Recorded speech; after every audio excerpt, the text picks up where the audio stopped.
அனைவருக்கும் வணக்கம். என்னுடைய பெயர் அற்புத அந்தோணி ராஜசேகர்.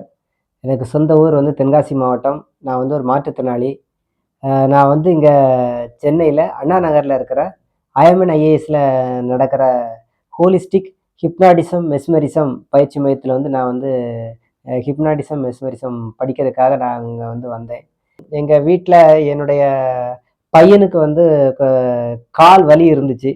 அப்ப அதுக்காக நான் வந்து இந்த ஹிப்னாட்டிச ட்ரீட்மெண்ட் வந்து என் பையனுக்கு கொடுத்தேன்.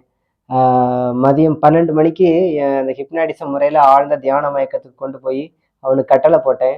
அவன் வந்து மறுநாள் காலையில தான் எழுந்து 6 மணிக்கு தான் எழுந்தான். அதுவரைக்கும் நல்ல ஆழ்ந்த தியான மயக்கத்திலேயே இருந்தான். அவன் எழுந்ததுக்கு அப்புறம் அவனுக்கு கால்ல இருந்த கால் வலி வந்து முற்றிலுமா அவன விட்டு போய் முழுமையா குணமடைஞ்சுட்டான். அதுக்கு வந்து இந்த கலை வந்து ரொம்ப பேருதவியா இருந்துச்சு. அவனுடைய படிப்பு, அப்புறம் என்னுடைய குடும்ப அமைதி எல்லாத்துக்குமே இந்த ஹிப்னாட்டிச கலை வந்து ரொம்ப பேருதவியா வந்து இருந்திருக்குது.